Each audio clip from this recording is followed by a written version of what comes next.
Hello everyone and welcome to a new video. I hope you like that intro. Today I'll be showing you a new build that has been so broken this season. It is insane. I've been having a ton of fun leveling with it and it's really brought me back in the game at the season, because at first I was trying out other classes and I was just not feeling it, not just feeling a little bit lack of, thunder. And this season with this change, that it's amazing.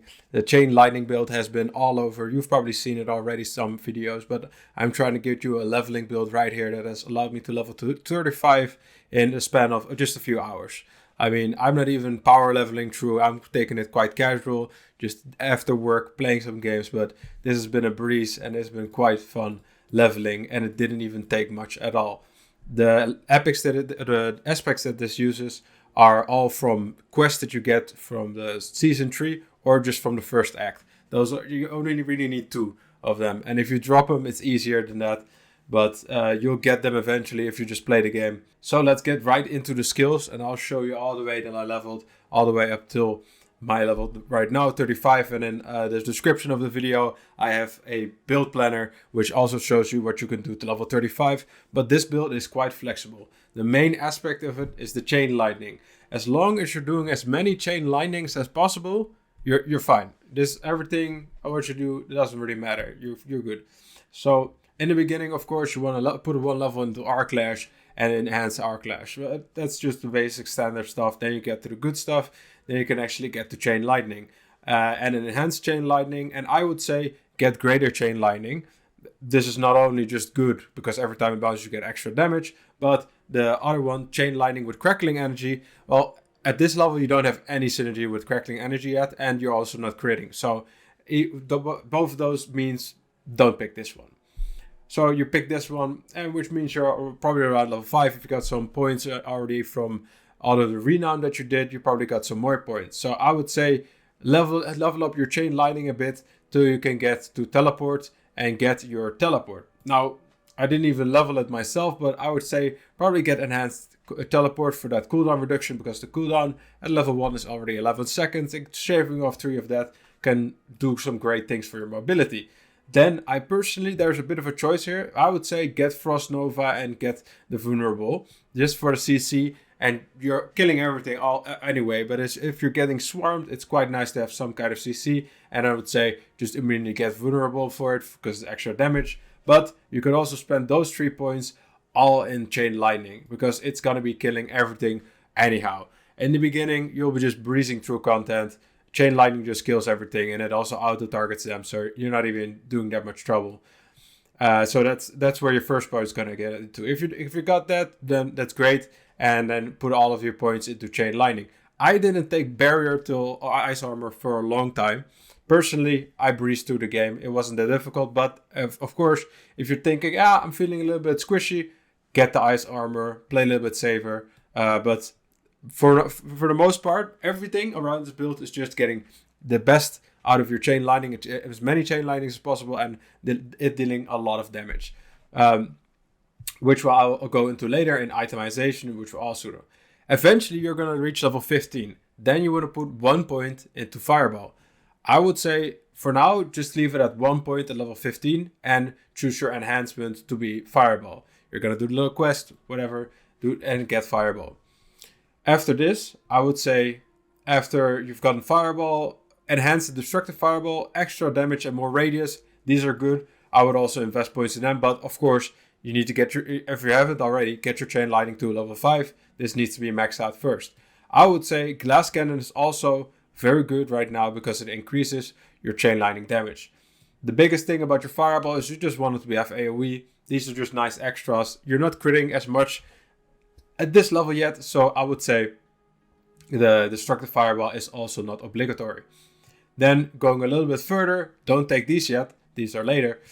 You go into Mastery, and during this time you just want to spend all the things that you can spend for getting more Fireball, more Chain Lightning damage. So Glass Cannon is great. Also Devastation and Elemental Dominance, also great.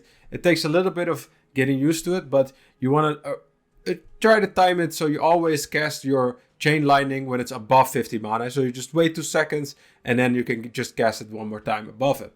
That's great. Around this time, for around level 15, You should have already done the first dungeon, which will give you the recharging band. This is just going to improve everything, because at the baseline, let's say Chain Lightning bounces 5 times. And 5 times 1.5 means you get like 8 mana back every time you cast Chain Lightning. Chain Lightning costs quite a lot of mana, but now it already has been reduced with like a fourth of it. So that's already that you're getting you could cast Chain Lightning way more, and also you can probably cast it above 50 mana as well, more times now. This is already great, and you're gonna get it back. And later on, this is gonna add even more. But we'll get to the itemization in detail later. Then you've been leveling quite a bit of stuff. I would say if you've got, if you still need some points to get to your unstable currents, put them in the fireball. The extra AoE damage is great.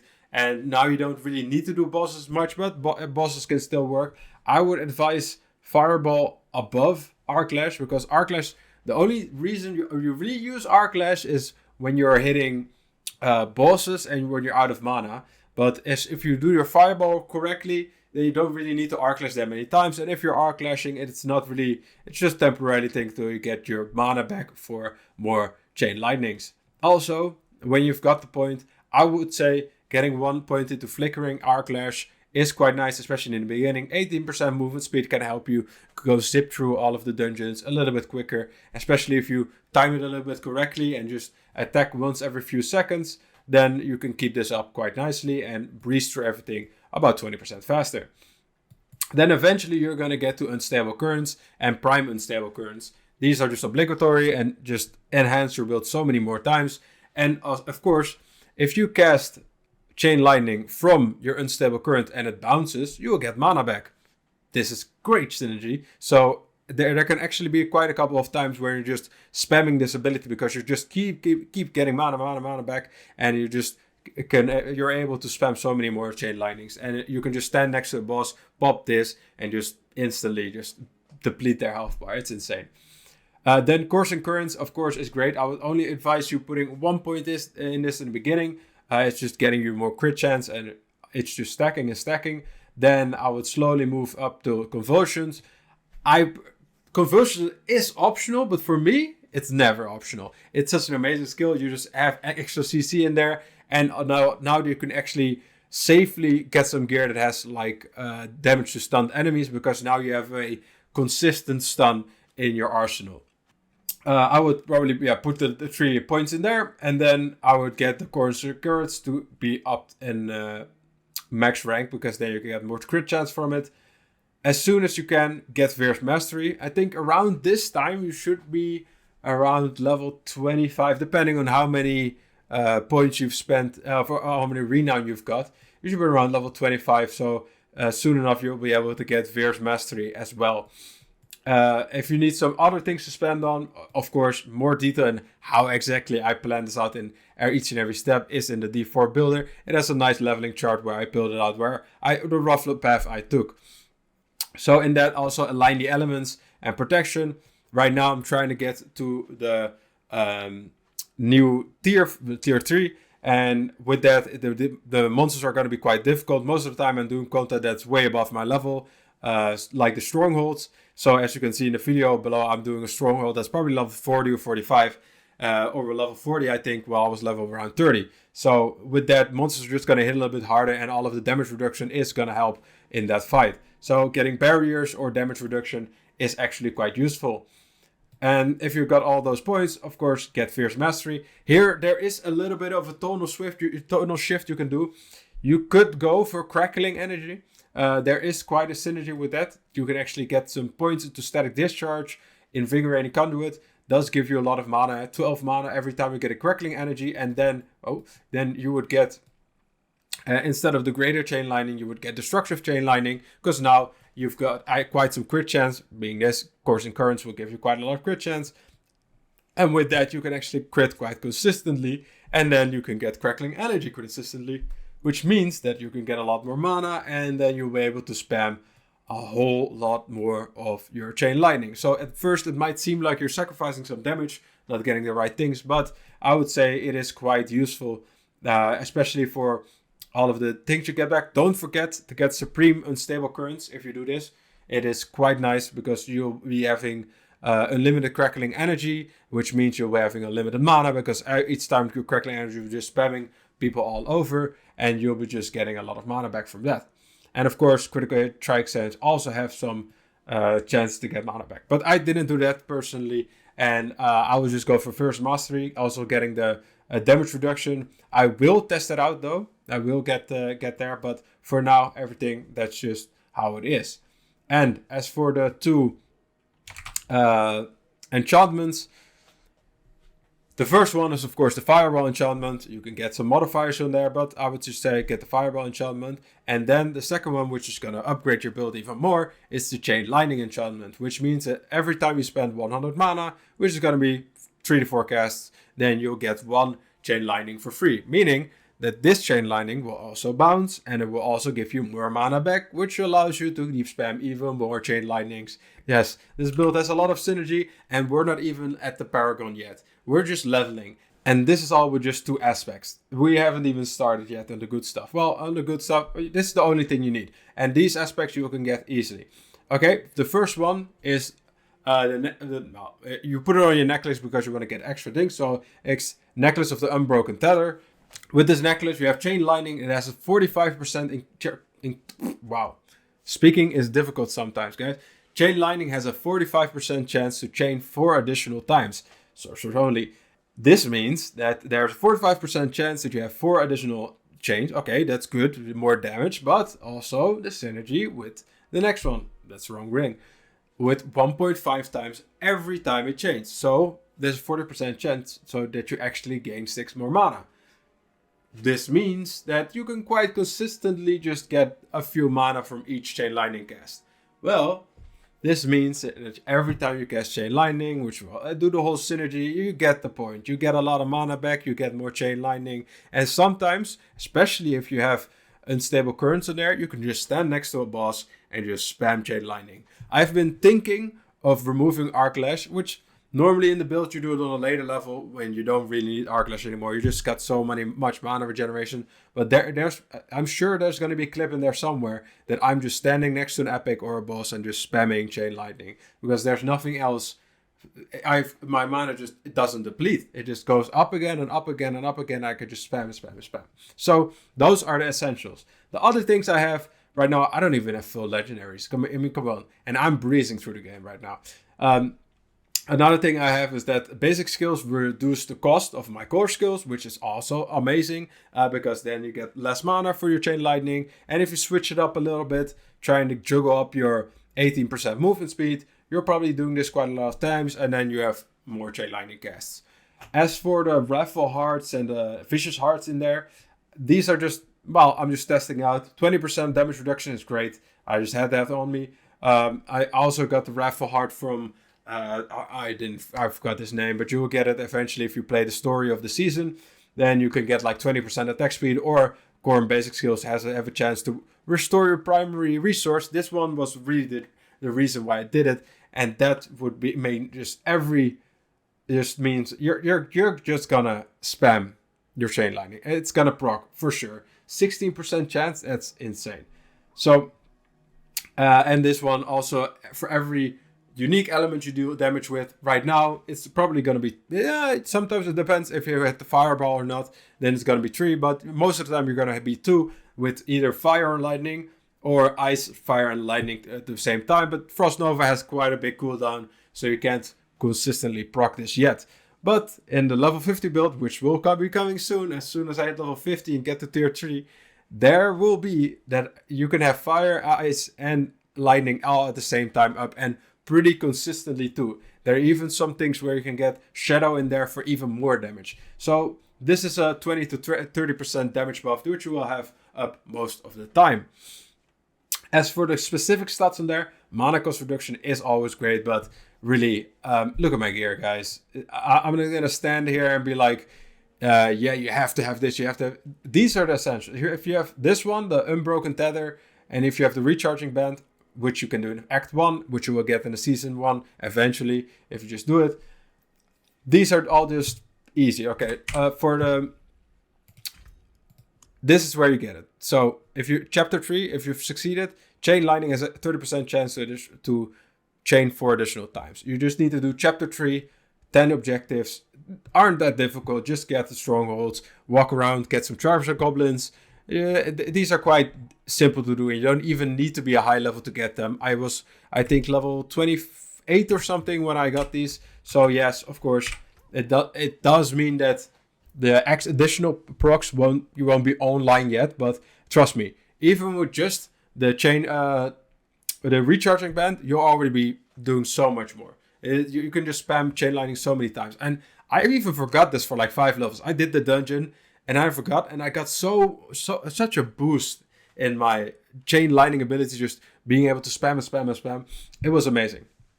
Anyway, I'm going a whole tangent here, just talking about how amazing the build is. I'll just go quickly over the rest of my items. Right here, it's going to be the terrible helmet, which has terrible stats. Maximum mana is great though. For your chest, let me just say the ideal stats that you do want. For your helmet, you want cooldown reduction. That's one of the biggest stats. And I think maximum mana or mana cost reduction is great in there as well. So as for the armor and gear, I will just be showing you the ideal stats you want to be getting on this. You're leveling. You're going to be switching stats. If it's green, I just level it. I just switch my armor right now. So I don't really care too much about the stats. But ideally, you want to have something like cooldown reduction, maximum mana on your helmet. As for your chest armor, just full defense. Damage reduction, total armor, close, distance, everything full defense. Of course, chain lightning. Critical strike chance would be ideal. And also fireball is also quite nice, because that's what your AoE damage source is for a lot of the time. Pants, just full damage reduction. I would just say get disobedience or something on it. Damage reduction from close, or damage from range, from distance. The whole shebang. It's the usual. Boots, movement speed. And if possible, mana cost reduction, level 10 teleport or frost nova. Try to get movement speed on it. I do have the 25% movement speed after 3 seconds after teleporting. This one is quite nice. I would definitely advise anyone to get that aspect on their boots. I think it's also from a dungeon you can get quite easily, but don't check me on that one. As for your amulet, well, of course, get the Unbroken Tether on there. Cooldown reduction, always nice. Ranks to defensive skills, which also means that you don't really have to put any points into ice armor, which I did. You can get like the 30% or 50% extra mana regeneration, but depending on how well you balance your mana, you don't really need that, but it's nice getting some extra mana, more spamming. Other than that, mana cost reduction is also something you can roll on there. And I think movement speed was the other one. Then for your rings, of course, it's critical strike chance, critical damage, vulnerable damage, lightning, critical hit damage, the usual stuff. Second tiers like damage to close range enemy, damage to stunned enemies. You don't have really that consistent ways to stun people. So lightning damage is also great. But I would say try to stay away from the CC things a little bit longer, because you don't have that many consistent things to stun people. You do have the 9% to stun someone on a lucky hit chance, but 9% chance on a lucky hit chance of 27. Yeah, you can stun sometimes, but to base all of your damage on that, I think you're gonna be dead before they're stunned anyway. Or unless they're epics, then maybe it will help a little bit. But you can get more consistent damage from other things. And as for your weapon, if you have core skill, that's great. Basic skill damage, of course, it's gonna be level 1, so I advise against leveling Arclash for a while. It's one of the last things I would level. I would first just try to get into other things, because you're not going to be Arclashing that much unless it's like a boss. Then I would maybe, if you want to do a lot of bosses, then I would advise, maybe get leveling Arclash a little bit more. Vulnerable damage is great. And I think some other critical strike damage is also something you could get. And maybe like intelligence is also great, but most of the time you're just going to be switching your weapon. Don't put any aspects on it, because you're going to be switching it up all of the time. I think that's it. I think that's more than enough you've seen from me. I'll put some gameplay in the background for you guys to see. I'll do a dungeon run and I'll just put it in the background for you guys. So that was it. I hope you enjoyed. It was me rambling on way too long. Thanks for staying and watching. Please subscribe. It really means a lot to me. I've been trying to make these videos. I was gone for a while, went on vacation and stuff, but I'm back and I'm enjoying it. I'll be making a level 51, not level 51, level 50 video 2 of this video That doesn't sound right, but whatever. I'll be making level 50 videos this as well. I really appreciate you guys for watching my videos. The last few have been doing great, except for the last one, but you know, I expected that. Thank you guys for watching. I'll see you guys in the next video. Hope you enjoyed. Hope it helped.